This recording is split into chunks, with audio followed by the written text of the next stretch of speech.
Raven Simone Tomahawk, ladies and gentlemen, and welcome to I Like to Movie. My name is Dan Scully. My name is Garrett Smith. I figured that was that is a good totally rhyme. fine. And that one is like so irrelevant that I don't even know how to explain it to our guest. You know what I mean? I just happened real quick in my head, but yes, Perfect. Welcome to the show, everybody. Yeah. I hope everybody's having a wonderful week, and I know, let's get into it. You want to bring in our guest? Yeah. So we are joined today by a guy that Dan and I met a couple of years ago at Puff, the Philadelphia Unnamed Film Festival. He had a movie there called Charismata that I was a big fan of. I think Dan was as well. Welcome to the show. I still get mad at the ending because I'm like, oh no! Welcome to the show. Good thing. Yes. Welcome to the show, Andy. You know what, Andy? I just realized Collier. One more time for me. Andy Collier. Collier. All right, Andy Collier. Yeah. Welcome to the show. And Andy is the director of currently available now Sacrifice, starring one of my faves, one of my all-time faves, Barbara Crampton. Oh yes, goddess amongst humans, Barbara Crampton. Yeah, she was awesome. Man, Andy, thanks so much for joining us on the show. We finally got you on. We've been talking about doing this for years, since we spent a weekend with you with your other movie. So this is very exciting. It takes us a long time to get money for a movie. Oh yeah, I remember. It would have been on 2 years ago, but never mind. I think it was 2 years ago. I had taken a trip overseas, and I talked to you real quick. And I said, oh, you want to meet up for a beer? And you said, I'm actually in the process of obtaining and building tentacles.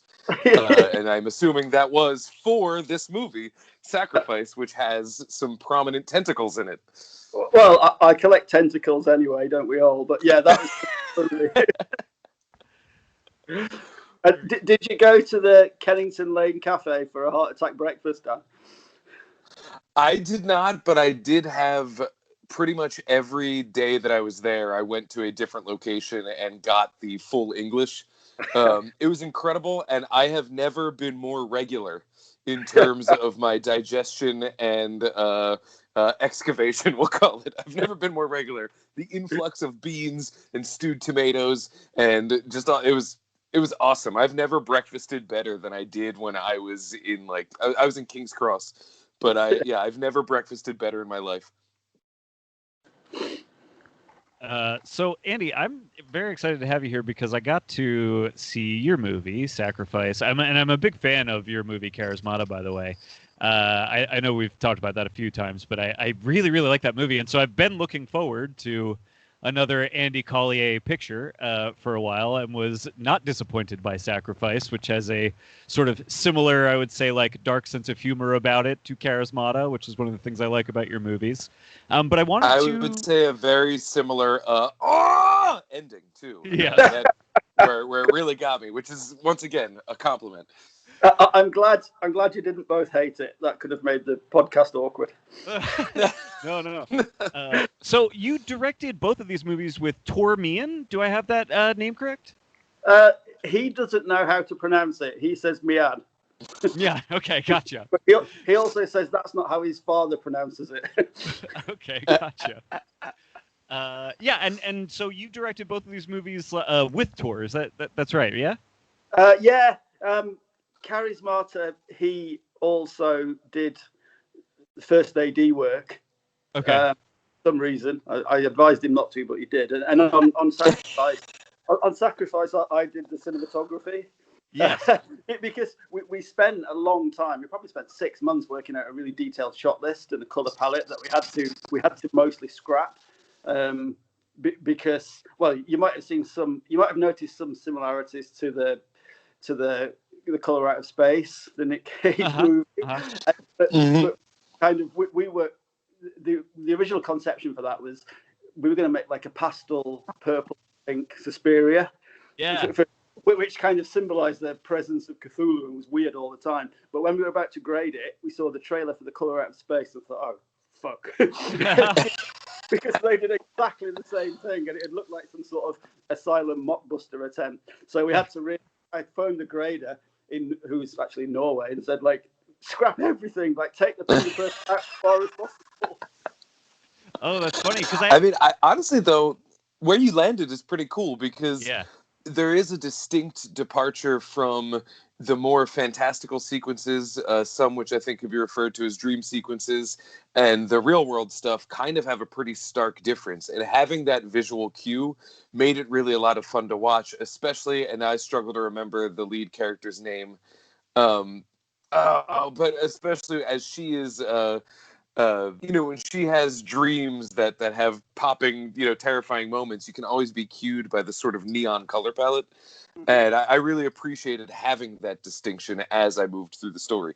So I think whatever you landed on, even if it was by accident, it fucking works. So. Well, Richard Stanley maybe did it as a big favor then by having the same idea. Yeah. I actually... Sorry, go ahead, Andy. I'm sorry. Yeah, I was going to say, and the other big kind of curveball that the world threw us when we were shooting was we set this in Norway to be different, and having like a folk horror in Scandinavia seemed like a really cool idea. But then it was like the day we got to Norway, Midsommar was announced, and oh God. So what would have been completely original, like folk horror in Norway, never been done. Now that's been done well. But I think we were suitably. I mean, I deliberately didn't watch Midsommar until we completely finished the movie. Yeah. So we finished the movie. When did we finish it? Like April last year or something. And then watched Midsommar and kind of their Wicker Man influence is much. They embrace it, whereas we tried to move away from it. So we tried to deliberately be the opposite of the Wicker Man, whereas they were, let's make it lots of flowers and sunny and bright and nice. So luckily the two films, don't have any resemblance. Yeah. I would certainly say that the elements of horror that come from each, they induced fear in completely different ways. So I think you were successful in divorcing yourself from Midsommar. That one, I think the foreign nature of everything is where the horror comes from. And I feel like the horror in Sacrifice is a little bit more rooted in like the actual mythology of it. I don't know, I felt fear differently for each of them. So I would say it was a great success, even if you're playing in the same, I would say sandbox, but no, if you're playing in the same lake. Yeah. Yeah. I think, Yeah, and not watching it, and I think Tor didn't watch it either. I'm not sure whether the editor did, but not watching it was a deliberate choice because we didn't want to either be influenced or be negatively influenced. We like if something was in our movie that looked very Midsommar, then we'd probably want to take it out or change it or something. So we just wanted to pretend that film didn't exist and then watch it after. Well, I think that's a smart move. Well, I was just going to say, as a film critic, one rule that I have is before I write a review, I will not read anyone else's reviews. I don't read anybody's reviews of a film I'm reviewing until after I've written my piece, for the same reason, because I don't want to either be influenced by it or trying to be distanced from it, both of which end up manifesting in the review. And it's better, like ignorance is so much better in the creative front. Yeah. So I think it's a smart move. And your movie is a movie about coming home or feeling at home, and that is kind of the polar opposite goalpost from what Midsommar is about and what Midsommar uses these landscapes and locations for. So I do think it actually like ends up being a kind of uniquely interesting like polar opposite to that movie, Yeah, I think that's right. And I actually, one of the things I did like, and I'm curious, since you said you did shot list it only to find out you kind of had to like almost go another direction with it last second. I really liked things like the way that I think it's Barbara Crampton's house looks like. The exterior shots of it are like gorgeous. The windows kind of glow this like faint golden color. I don't know. There's something really, you could tell that like there was a lot of care taken and put into some of those like establishing shots and exteriors and stuff. So it's kind of interesting to hear you say you had to like last second be like, well, actually it needs to look this other way, because it looks so meticulously crafted to me. Yeah, I mean, we did keep we kept the lighting contrast for like house lights. So when you saw the Barbara's Evil Dead cabin. I set like all the internal lights. They weren't tungsten. They were kind of one warmer, like they were candle coloured. You know, and the moon was ridiculously blue because Cthulhu. You know, so we got that real colour contrast everywhere. And the locations, just where we shot was awesome. Like we found that place by accident when we were going location scouting. And then we're just driving around. Look at that Evil Dead cabin, you know. And then, so Holstein, the line producer, he just kind of looked on his some sort of Norwegian app that says you can find out who owns every house in Norway and get so basically location scouting the main house. He said, "Oh, that looks great," and then Holstein got out the car and made 2 phone calls and said, "Right, I've spoken to the owner. We can hire it for a month." And then right on. Yeah, and then the Evil Dead cabin, it was pretty much the same thing, like Barbara's house. That's amazing. Yeah, that thing was crazy. It was like they use it for a festival called Indiefjord that they hold there. That's the headquarters, and it's pretty much everything you saw in that house was already in there. We just like kind of rearranged it, you know, and it was the creepiest place ever. And there were holes in the floor, so you could fall through to the basement if you weren't careful. You know, and due to time constraints, we had to leave like $200,000 of movie equipment in there overnight. So I slept there overnight, and it was the creepiest night's sleep I've ever had. That's incredible, though. Probably informs making the movie. You're like, okay, now I'm scared. Let's make a horror movie.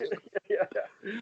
Well, I wanted to ask about that because to me, one of the big standout things in this movie is the locations. I really thought it was just like it was beautiful scenery and locations. And so was all of it shot in Norway? Like the whole picture is a Norway shoot, or where did you shoot? We built the interior for their bedroom in London in a studio. What was it? The bedroom and the bathroom. So, you know, there's the shots in the bathroom. And so because we needed to get cameras around, we couldn't shoot those in Norway. So we were in the studio for a week. And I think the art team did a really good job because it's hard to tell it's not the same place. I would have had no idea had you not just told me. I would have assumed the whole thing was shot, on location. Yeah, I think from the exterior there's one window that doesn't work, but we'll just pretend that's kind of the Shining type thing. Yeah, I was just gonna say. Confusing, but otherwise, I think it looks good. Yeah, I think it works really well. It really does. The look of this is very strong. I like the idea of sort of an isolated geographical area serving oftentimes in a similar shot both an overwhelming beauty as well as an overwhelming, like, man, I feel small inside this giant, sort of wild exterior. Really fantastically done. Yeah, and lots of shots. We shot with a long lens, so there were the mountains in the background and no sky, so it feels kind of claustrophobic. Yeah, despite being so expansive. Yeah, it's to have that duality, I think, leads to that sort of like grumblies in my tumbly that you can't even really put a finger on, where you're just, I feel out of place. And you can really get away with a lot just by putting that feeling in a viewer. Then, everything is up for grabs in terms of making them feel scared. It's awesome. Yeah. And we actually, one of the reasons we went to Norway and we were looking for somewhere like that. I mean, Garrett, I think there's that movie, Rock, the Icelandic. I think that was playing at Put when I met you.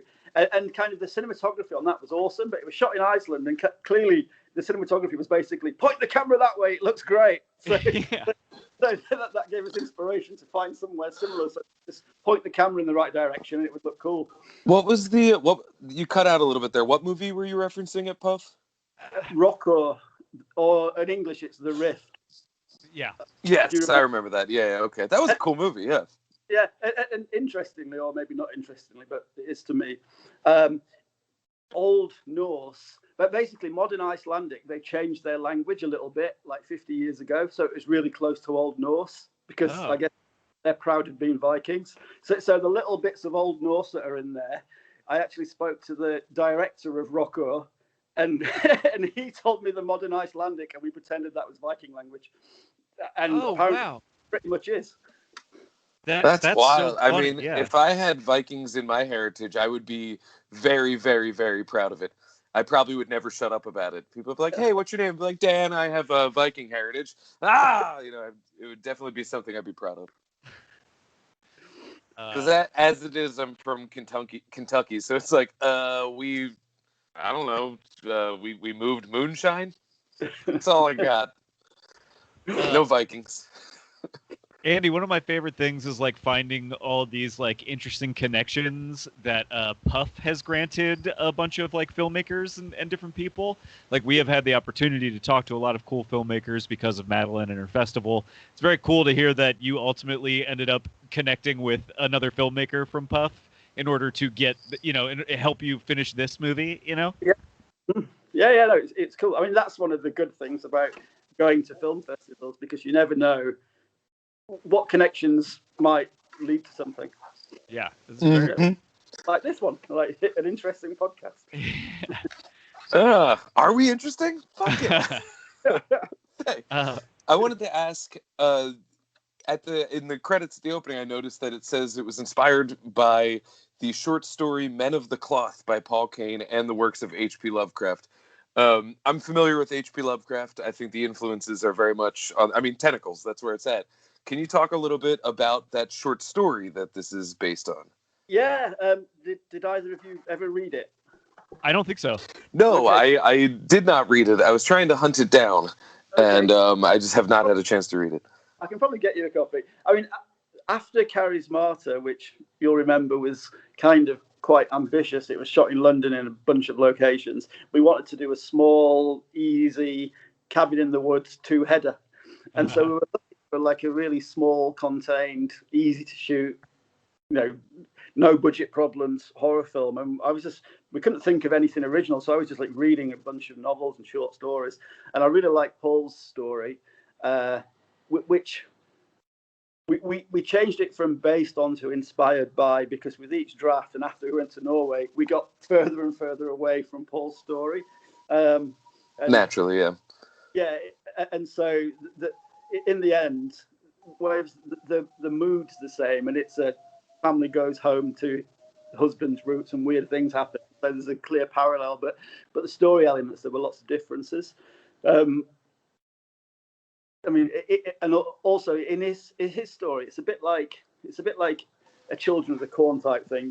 This Stephen King idea where there's the Jolly Green Giant who's an evil god. It's a similar thing, but in Paul's story, it was like fabrics. So he was like the Jolly Green Giant of wool. But it makes sense. Right, well, so, the title certainly takes on resonance then, Men of the Cloth. Yeah. So it's like a cult based around this evil wool god, or and it's a similar story, but at the end the conclusion is that they turn the kids into these scarecrows that are everywhere. Like they build the kids into the scarecrows, and in the conclusion the scarecrows come alive and go on a murderous rampage, which made our idea to keep it low budget. We can't have rampaging murderous zombie scarecrows, because without that shot costing like $2 million, it'll just look funny. Yeah. So we took that away, and then we moved closer and closer to really the one Lovecraft story is the Call of Cthulhu, and although you can't really, story wise, it's nothing the same, but kind of the ideas of kind of people having lots of nightmares and hallucinations and making frenzied art, and lots of the art pieces that we used in there, they were it's from the universe that's in the Call of Cthulhu. Oh, okay. Interesting. Okay, that's cool. Yeah, I think the thing that always scares me about Lovecraft is like I'm pretty terrified of the ocean, because sea creatures freak me out because they're so foreign. And so, Lovecraftian stuff really taps into the idea of this is so otherworldly, you can almost barely even comprehend it. Mm-hmm. And I think that aspect comes through really strongly, especially in those dream sequences and Sacrifice, where, like you were saying, Garrett, this guy is home. And I looked up her name for Emma. this is not home at all. This is foreign. And as these things come in from the periphery of like exceptionally foreign, even foreign to this world, let alone foreign to her, her own ethnocentric sense. That really taps into that same type of fear that Lovecraft tends to put forward. But yeah, I would love to read that Paul Kane story. It seems to get it. I would have to order it on Amazon, which I have not done yet. But I'm zombie scarecrows sold. I'm totally into that idea. I want to read it. Yeah, that sounds great. We did keep a little bit of scarecrow, or not action in there, but there was an obvious kind of callback to that in the movie. Yeah. I like that idea of the scarecrows in your movie, by the way. That actually is like one of the really compelling kind of images like that has lingered for the past couple weeks. Oh yeah. Good. Yeah. And we kind of tried to make the finale obvious. It's a straight line to it. It's an obvious conclusion, and sort of like positioning his head around the scarecrow a few times, so the ending shouldn't have been a huge surprise. It worked for me on both levels. It did kind of surprise me because I think I was just enjoying the movie so much that I wasn't really, I just wasn't looking for it to really twist around in any way. So when it did, I was like, oh. But then when it happened, I was like, oh, yeah, of course. Yeah. Of course, that's what happened. Those are the established rules. Yeah. We have not deviated from the established rules of all with his lineage. Yeah. And I don't know why I expected something different. But kudos to the way it's arranged that I really did not see that final moment coming, which is cool. I think that lends to rewatchability, too, because I'll be able to watch it again and really kind of parse out, what information is being given to me straight up that I just didn't have the wherewithal to receive. And I also, to your credit, Andy, spent most of the movie, my partner and I both, the whole time being like, this fucking guy, man, come on. And so then when the ending happened, we were both like, oh, yay, okay. Ludo did a great job of being hateful. Yes. Mm-hmm. Oh yeah, he was hateful, and I had to laugh because he had a crazy chest hair situation going on. Right off the bat, I saw his chest hair cover. I was like, man, that's wild. This guy's hairy in a crazy way. Neither a compliment or an insult. It was just something I noticed. I went, oh, look at that. I liked your cast quite a bit here, Andy. Like he really does work as a character that you kind of love to hate, which makes the movie pretty entertaining to watch. And then I want to make sure I get the actress name, Sophie Stevens. Sophie Stevens, yeah. She's like a great counter to him, I think. Like it is pretty fun to watch there, especially because you kind of let them both exist in a bit of a gray area as far as where your sympathies might lie over the course of the movie. I think they both kind of contribute to a bit of toxicity within their relationship. At least once the nightmares start anyway, and I don't know. I kind of liked that space that you allowed both of them to play around in.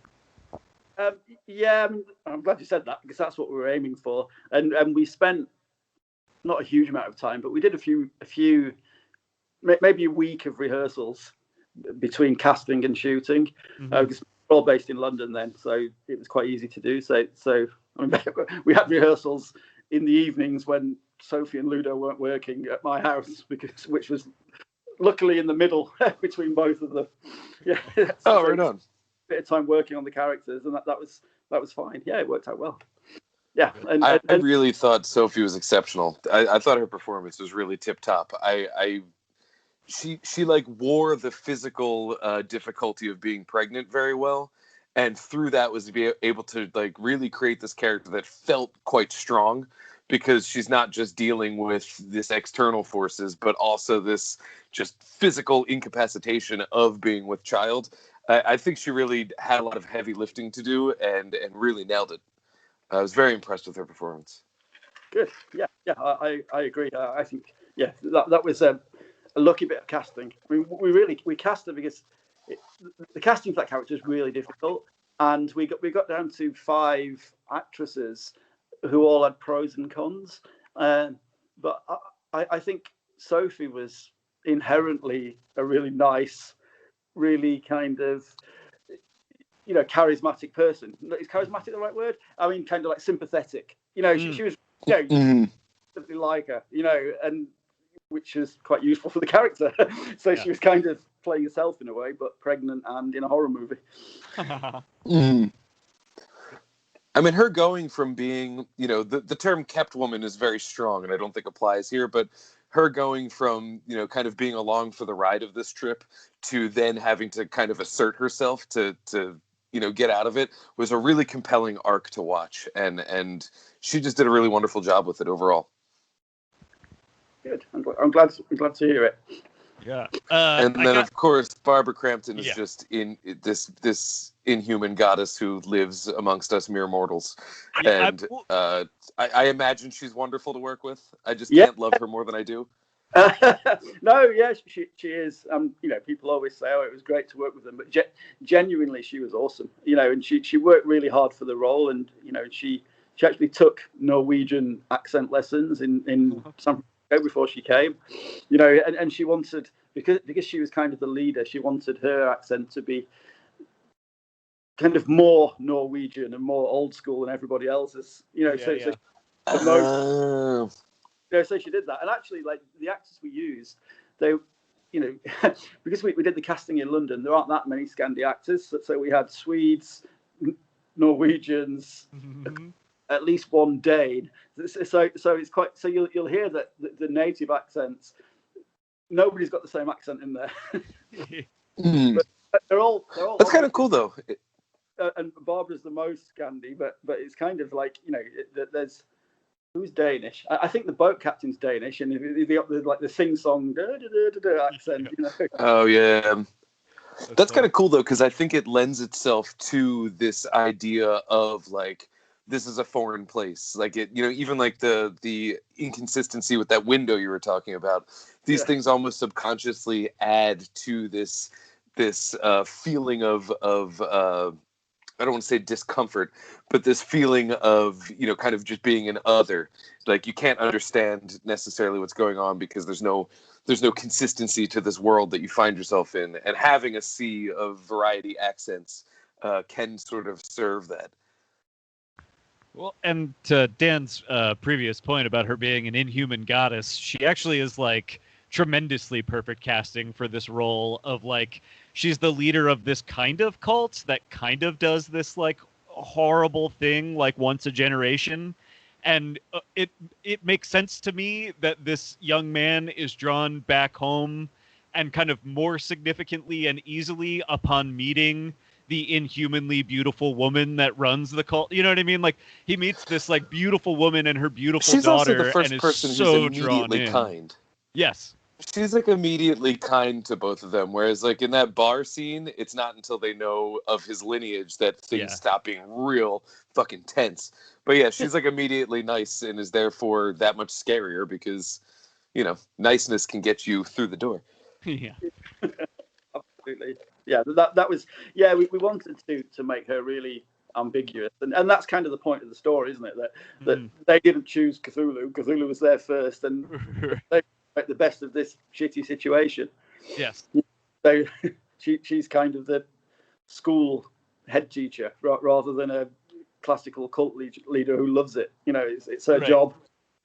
It's a job. Yeah, that's true. Yeah. And she's like the sheriff, so it is like she keeps the peace, be it keeping crime down or keeping Cthulhu sated. Yeah, that's right. She's kind of a good cop in a way. She and actually on that note of Cthulhu, the water imagery that runs through your movie is like very strong, I think, and some of my favorite scenes are just when we are in those kind of floating water spaces. How did you achieve some of that? I've always been curious when I see shots of like a character fully submerged, like what it is filmmakers are doing to shoot and capture that. Okay. Yeah. Well, we shot that shot you're talking about in a studio near London. I forget what, I think it's called the Underwater Film Studio. So it's easy to find on Google. They shot lots on there, and they also shot 47 meters down there. Okay. Oh, right on. I love that movie. It's actually 6 meters deep, so that was a lie. But it's probably 6 meters down. Yeah, and so where he was really deep, so it was only 6 meters, but we just kind of got some divers underwater to film him. We just made sure that, we blacked out the background, made sure that we couldn't see any edges, and then just shrunk him in VFX. Like there were very few digital effects in the movie, but that was one of them. Okay. Yeah, we didn't actually submerge 47 meters down in the fjord. That makes sense. Oh, that's so cool. Yeah, there was a shot towards the beginning. I think it's in a dream sequence where Isaac is laying and the water starts to engulf him. And then it like slowly covers his face and goes in his nose. And I shuddered because that freaked my shit hard. Water going into his nose. It was a very, very upsetting image. So compliments to the chef on that one, because I was very, very upset by it. That one, I think it was a bathtub it was the bathtub that we got, right? And basically, so we suspended the camera right above the head. We put the pillow, we put the pillow from the bed in, and the first time we tested it, the pillow, because pillows are lighter than water, it kind of flipped up and turned around. Oh. So we put like metal inside the pillow, and then we had like 10 people stood around the bathtub, each with a big bucket. And the ink water, it was the food coloring that you used to make cola. So basically, you put cola food coloring. I think you put a little bit of like starch in to make it a bit thicker, and just kind of and everybody poured it. Oh my God. Honestly, that's the best way to do it. Anytime you can make something like that happen in camera, it is infinitely more effective than, doing that in post. We always talk about that on the show. And the reason being, you get the reaction like what I had when that inky water's going into his nose. I was so creeped. And that's so much better than trying to do that digitally or trying to work your way around it. And I'm sure it sucks to have to ask an actor like, all right, hold your breath, it's coming. But it really does, the proof's in the pudding. It really works. What else did we shoot? Yeah, lots of the shots looking up at Sophie, like from the bottom of the wash basin or whatever. Ross made some like effectively fish tanks, but some tanks out of perspex, and there was one of those shots. He like bits these like really glass panels together, and I was putting water in so we could submerge her face, and I was really more deep because she can't get her face in deep enough, and Ross was like, don't put any more water in because I think the tank might burst. So I said, one more bucket. So we poured one more bucket in, and the tank exploded, and like 20 gallons of water fell onto the camera, which was right underneath looking up. And so, but the camera assistant kind of dived under and did like a football tackle, got the camera and slid out and saved it. Oh, that's close.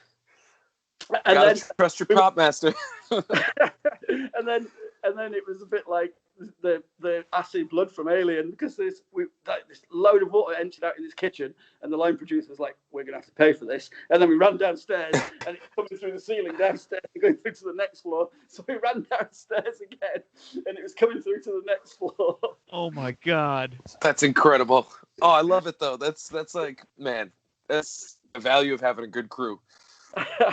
You should make a movie about. You should make a movie about this story. That was horrifying to hear. Yeah. Yeah, noises off, but on the stage of sacrifice. Yeah. The other thing, I mean, you may not have a great answer for this, I'm not sure, but the very, very opening of the movie, which is just some incredible smoke effects. What's going on there? What do you got going on there? That was incredible. I loved watching the smoky colors. Yeah, I think that worked really well. I guess that was done in my kitchen. And obviously, inking water is kind of squiddy relevant. And originally before Richard Stanley ruined our plan, the film was called The Colour of Madness.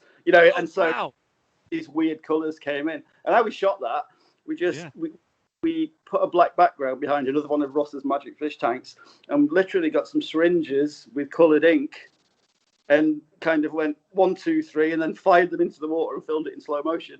So I can't believe that. It was like a lava lamp. and then it looked okay, but then I had the genius idea of just flipping it vertically in post. Okay. So that's all we did. That's all. The only effects there was turning the picture upside down. So rather than ink, it kind of grew like some sort of weird fungus. So I think that's cool. That looks really cool. Yeah, it's super effective.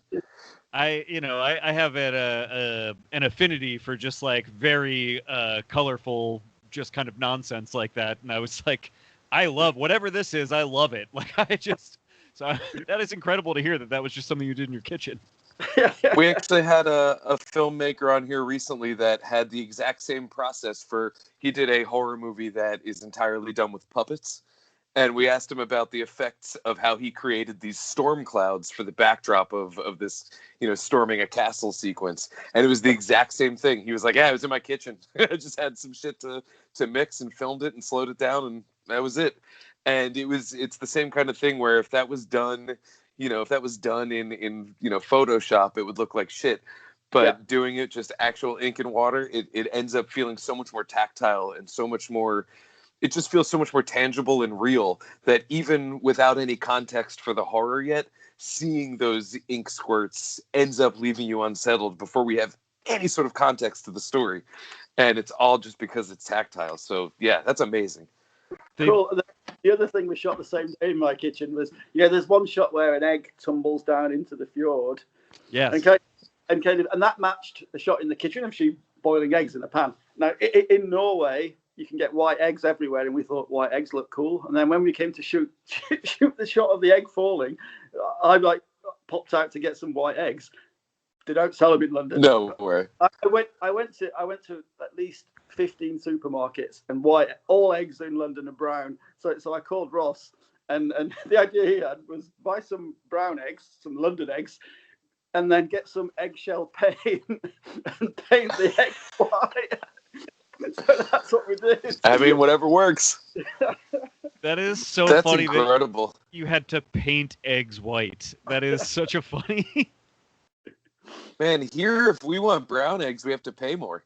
Yeah. Like, white eggs are the standard, and brown eggs are like the specialty eggs. Yeah, I was surprised. Yeah, it was, I've never tried to buy white eggs in London, but I assumed it was doable, but it's like, nowhere. Wild. So funny. The weirdest hurdles pop up, and they're the ones that you never expect. White eggs, amazing. So actually, I went to the paint shop and I'm like, Ross, shall I get gloss, matte, or eggshell? So that eggshell, that's going to work, isn't it? Yeah.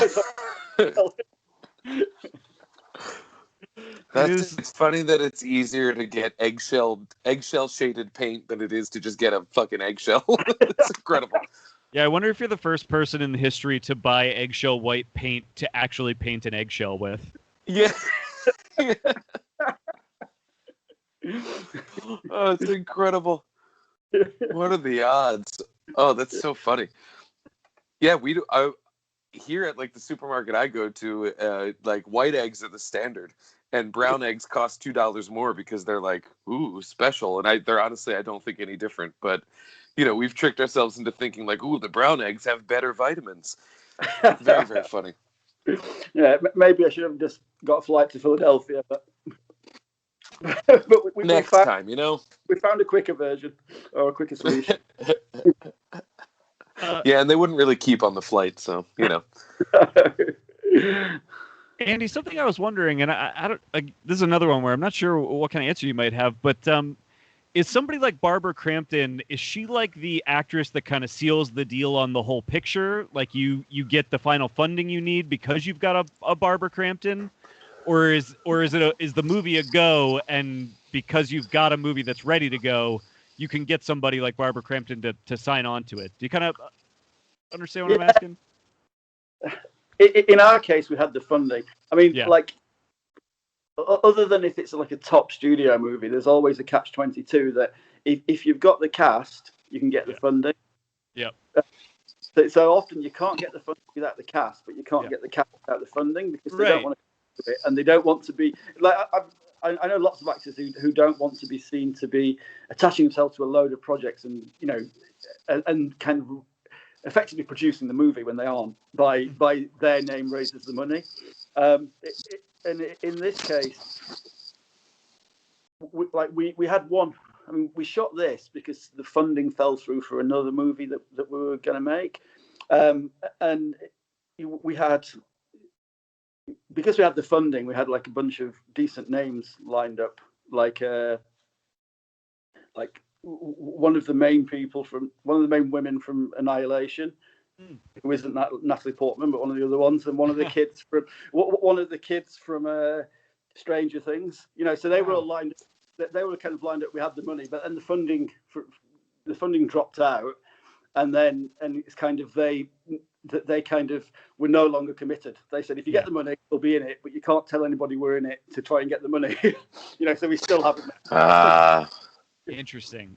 Yeah, that was why I was curious, because we have a friend that's going through getting a movie made, and the casting process seems like it's kind of a nightmare, and especially with how entwined it becomes with the money process. And I was just kind of curious when you've got a name. He like ran into the same issue. Yeah, where it's like, you know, certain people he couldn't get because didn't have the money.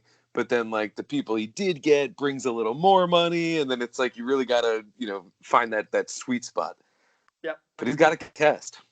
Yes. So more power to him. Yeah. Do you know Josh Goldblum? He's a Philly boy, isn't he? Mm-hmm. Yeah. He's producing a load of movies now out of Philly. I think so. Yeah. Yeah. Yeah. He's the Dan. He's the Cinepocalypse guy. Yeah. Oh, Yeah. I'm familiar. Yeah. I also think too with Barbara Crampton is she has definitely over the last few years with her, as she sort of seems to have discovered that there is this world of fans that know her from Reanimator and, you know, just love seeing her in stuff, and add to that the fact that she's a tremendous performer. You know, I think she's very incentivized to just to want to be attached to cool horror projects. And so, you know, even a huge celebrity, I say, fuck them, because Barbara Crampton is the one you want, because she's, you know, brand or no, she is just very much, seems to be embracing the fact that the horror world really loves her. And it's just been one of these things that's mutually exclusive. You know, we give her our love, and she just keeps showing up in everything and doing these real cool roles and drawing attention to, you know, smaller projects. My God, I mean, can you tell? I just have nothing but undying love and respect for her. Yeah, you know, and she's really great afterwards as well. You know, like she'll, I mean, not this year because of the virus, but you know, she'd always go to Fright Fest and always go to, you know, the big festivals, which helps the movie a lot, because sure, if kind of genre celebrities turn up, then the fans love it. So it helps films get put into important festivals, having known cast who are happy to turn up. So yeah, she's awesome. I also think that it gives movies, you know, a really long life. So, you know, my partner and I have been going through a bunch of different, like, old genre actors kind of careers, because we like these actors, you know? And so, like, we were going through, like, Pam Grier's movies recently. And I watched a bunch of movies that I probably would not have watched otherwise, because I was looking for Pam Grier movies, you know? And so but how killer was Foxy Brown? That movie's incredible. I loved that movie so much. Yeah.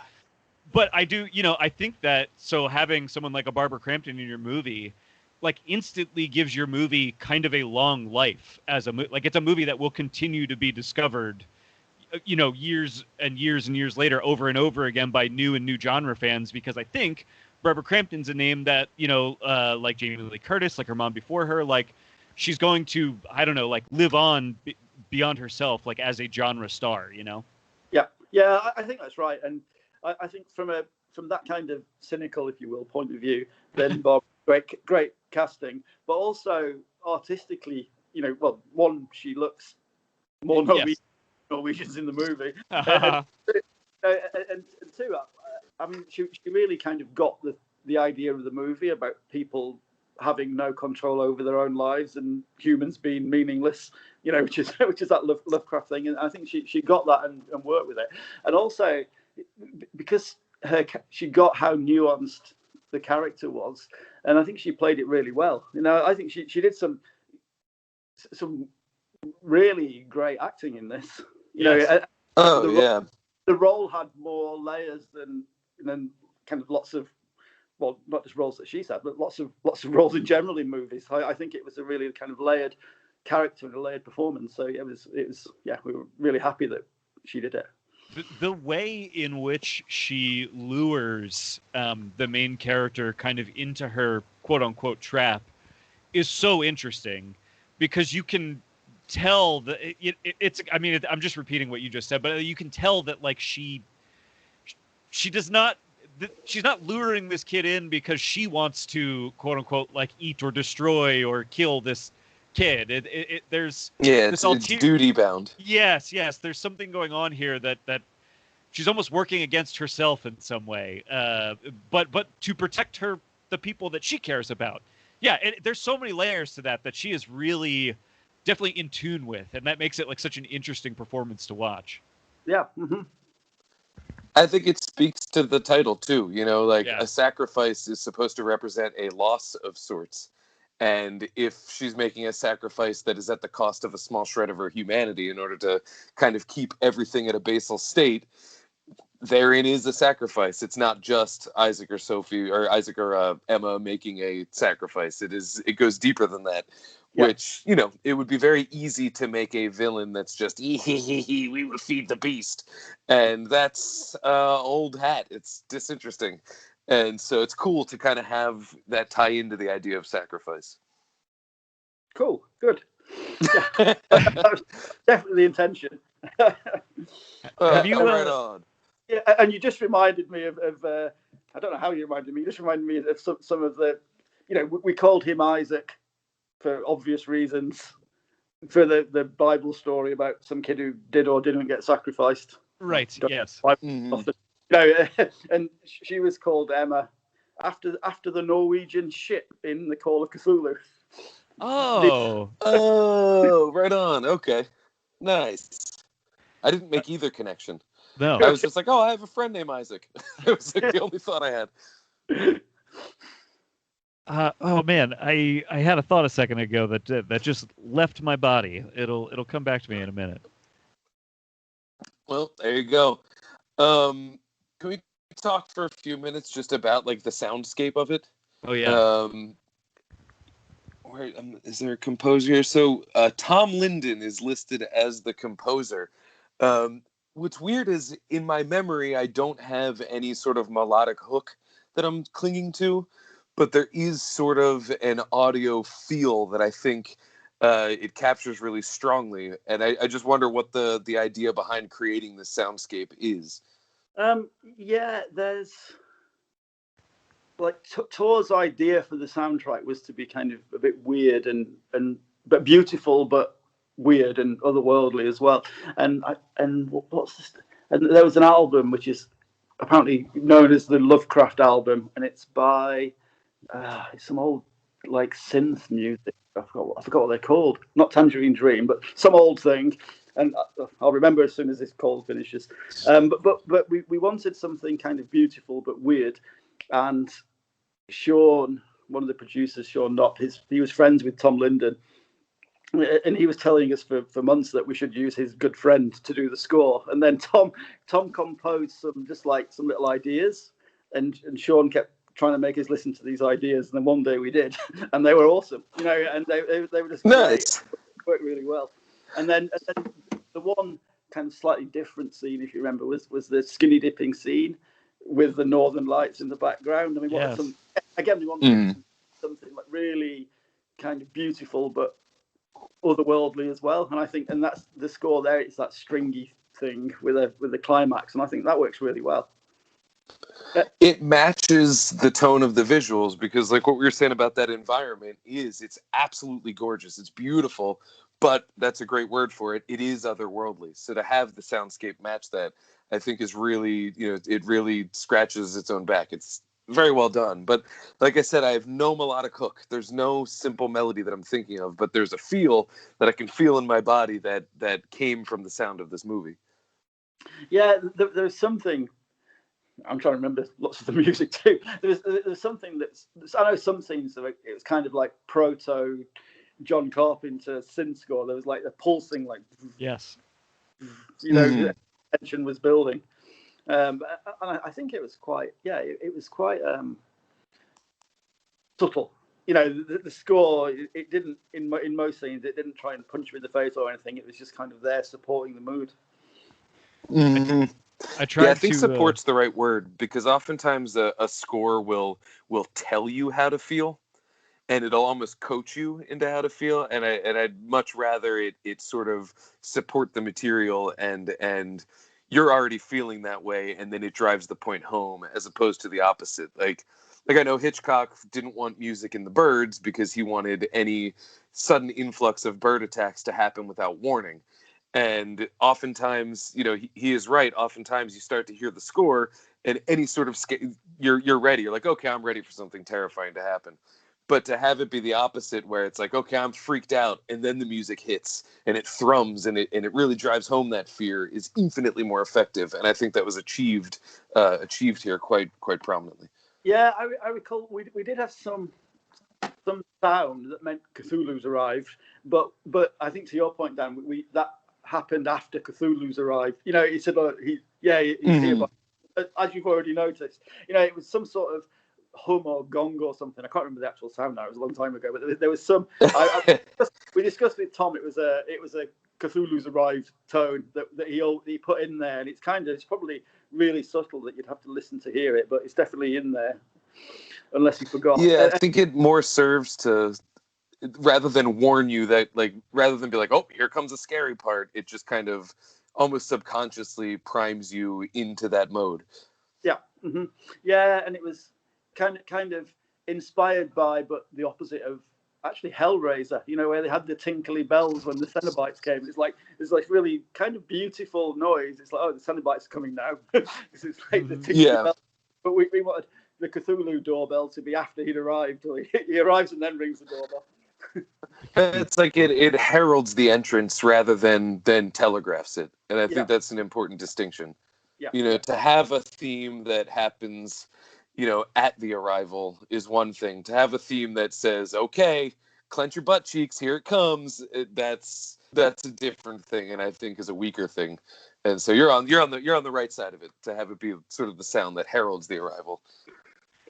Andy, I did try to Google the Lovecraft album, and all I'm getting is that there is an actual band called H.P. Lovecraft that released a bunch of psychedelic music in the 60s and 70s, including an album called Valley of the Moon that people seem to do. No, it's a really well-known kind of like synthwave band. I'll text Tor now if you can find his text number. There we go, and see how quickly he responds. I'm going for. If you ask me a question, I'll try and multitask. No, you're fine. I'm also doing some Googling here on that as well. I've got the old ones. I've got Star Spawn, Cosmic Horror, Gunship, all kinds of. Gunship's a great name. Synthwave coming through here. While you're looking up that, completely unrelated, you know what I stumbled across last night?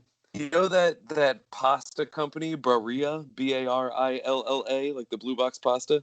Yeah. They have a Spotify account, and their Spotify account is just playlists of the specific amount of time it takes to cook each version of their pasta.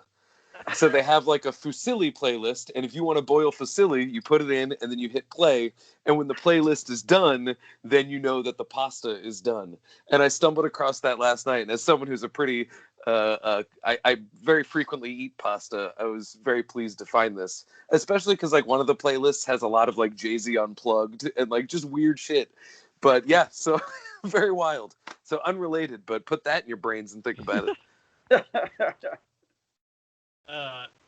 Andy, I did remember something I wanted to ask you, which is, have you put any thought to? And I'm just curious, is Emma's baby in danger now? Like, is Emma's baby next on the list? Like, Ooh. Does she have to spend her life running from these people? I think no. Well, I think not necessarily. It's okay. Kind of, you know, it's at the whim of Cthulhu what he wants to do. Oh, sure. Okay. Probably Tor answering the question. Yes. It was Tangerine Dream. Zeit. Okay. You nailed it. Right on. You threw us off the scent. Yeah. Yo, big fans Huge of fans. Tangerine Dream on this show. Sorcerer, Thief, all that shit. Oh yeah. They did the Thief, right? Yeah, they're Thief. Yeah, they did. Yeah. Yeah. So the Zeit album, as in Zeitgeist. Oh, okay. Yeah. I got you. Nice. That was Tor's inspiration. That makes sense now that you say it. Yeah. Okay. I'm glad you asked. that Actually, makes that sense. this is all like clicking into place now. Right. Yeah. So we were talking. Yes. So the Whim of Cthulhu. It could be, because if you think that Barbara's husband was chosen, but Yeah. had still around, So I think it's whatever the cosmic gods decide for fun at that instant. I got you. That's interesting. Okay. And correct me if I'm wrong, there is sort of a suggestion too that like within this community there is some inclination to go against Cthulhu, because even like Isaac's family's departure, at the beginning of the story seems to have been facilitated by greasing some palms with we'll say favors, to the ferryman and things like that. That there is some element of small resistance to Cthulhu that allowed them to escape initially. But I don't know. I'd have to rewatch. Yeah, I mean, nobody really wants to be in this cult, and Gunnar. We made Gunnar quite ambiguous, but the actor, the actor who played him really embraced that, and he really likes Isaac at the end. And you might notice, but as he's helping the climax to happen, he's crying because he. Oh yeah. Yeah. So I like that moment where she confronts him, and he's like, "This is a different situation than it was forever ago." Quid pro quo. What do I get? That was a really intense moment. Mm-hmm. Yeah. Oh, fascinating. Now I really want to watch it again after having spoken to you, just to like pick up on more that I missed. Yeah, and really, and the idea of his character is kind of, because of the situation they're in, they aren't really adults in a way. They aren't in control of their own lives in any way. So it's kind of a bit like a schoolyard. And so Gunnar is the school bully. He's he's the what can he do? He can't set the rules, but he can bully the other kids in the playground. And really, that's what he does. But he kind of quite likes Isaac. That's really interesting. Yeah, he's just on like a power trip. Yeah. I mean, even at the beginning when there's resistance at the bar before they know his lineage, I guess there's a read of that too, that there's almost a like there's a warning there that's like, listen, tourist, get out while you can. And then, when Isaac says, "Oh, but I am who I am," it's like, no, stay.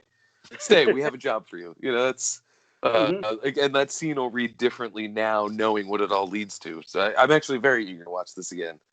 Yeah, I mean, that was the idea. I mean, it's very, they are school bullies, and it is the classic small town hate strangers, but they also, want them to leave as soon as possible for more, I don't know if the word is generous, but for more kind of genuine reasons that, they hate strangers, but they don't want, they don't want anything, they don't want anybody else to be kind of caught up in this terrible situation. Yeah. Yeah. Ah, fascinating. Sorry, my cat is at the door screaming at me. All right. Andy, she's out there just screaming. Are you working on anything? Like what's on the horizon? Yeah, we've got we've been doing a bunch of promotion on this recently, I guess, and it comes out in the UK next week, and the US great. a month ago, and then there's a few others. So we're doing a lot of work for this. The movie, I said that we almost got funded, and then that fell through, and we shot this. That's almost funded again, which Sean's working on. So with any luck, when we can fly to Utah, 1 second, my phone's about to die. When we can fly to Utah, we'll go and shoot that. So hopefully we'll get funding in time. Yeah, and that's and plug this in. Yeah, that's fine. You mentioned Sean. That's your producer, right? Do I have that right? Is it Sean Nep? Yeah.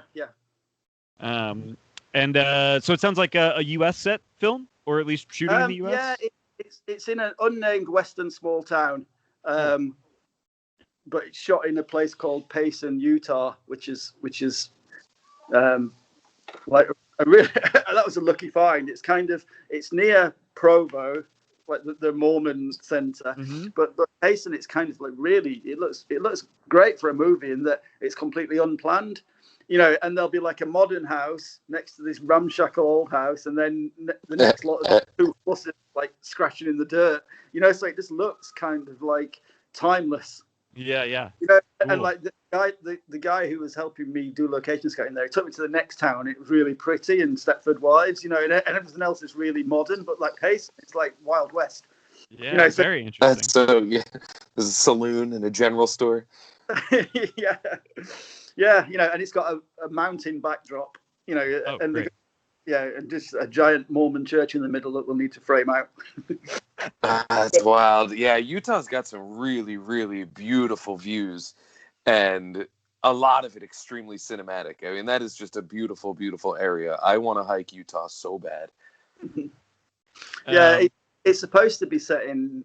I mean, the stories, the original story. This wasn't like Men of the Cloth. This, we basically copied the entire story that this is based on. It was a novel called The German by a writer called Lee Thomas, and all we did, we took it from a World War II setting to a today setting. Interesting. I feel like I've heard of that. That was set in Texas, and kind of Payson looks a bit West Texas. It looks. What was the film called? Cold in July or something. That West. Oh, the Jim Mickle movie. Yeah. It looks. That's really a great flick. Yeah, it's got the same. Yeah, there is a certain like stereotypical Old West look that is not specific to any one location. It's just kind of the look that we've all assumed. I mean, we did a western on our show last week, and it was a spaghetti western, as it were. And it was Mexico and Texas by way of Italy. I think you said it in the episode description, Garrett.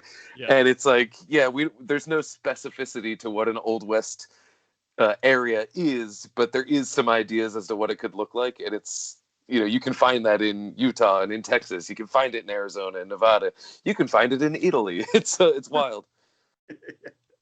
Yeah, just don't show any road signs in Italy. Yeah, and you're good to go.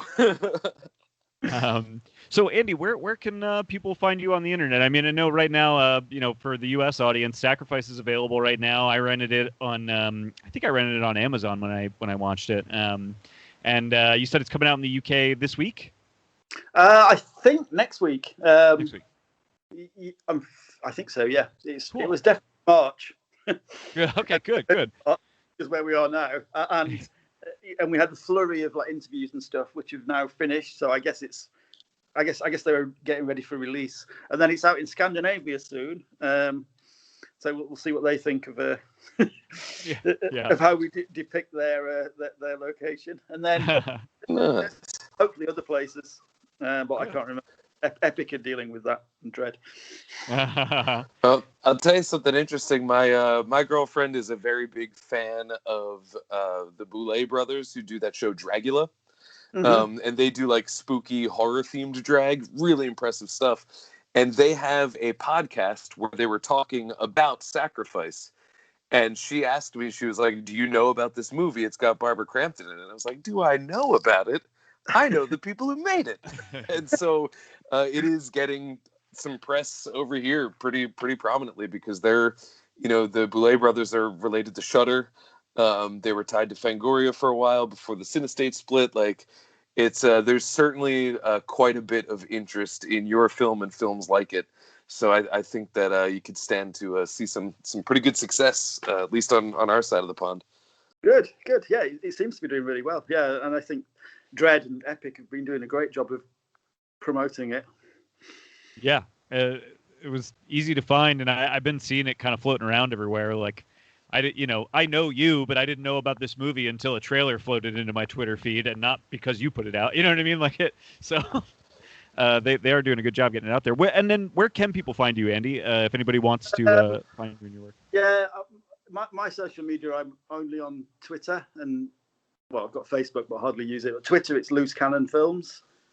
Cannon with one N in the middle, like the camera company. Yes. Tor and Sean, Hydra Films, their company. They're on Instagram, probably under Hydra Films. Cool. Great. Well, thanks for your time here today, man. This was great. It was really nice to talk to you for a little while. Thank you so much. Really enjoyed talking about the movie. Okay, cool. I enjoyed it. Thanks for inviting me on. Hopefully the next one will be quicker. Yeah, I mean, we can hope for that as well. It'd be great. Dan, why don't we do the closing really quick here, and then Andy, we'll catch up with you just on the other side of this call in a second, okay? Okay, perfect. All right. So people can find us on the internet everywhere at I Like To Movie. That's numeric 2. You can find me everywhere at Philadelphia. That's with an F, Letterboxd, Twitter, all that stuff. And we're on MovieJohn.com now.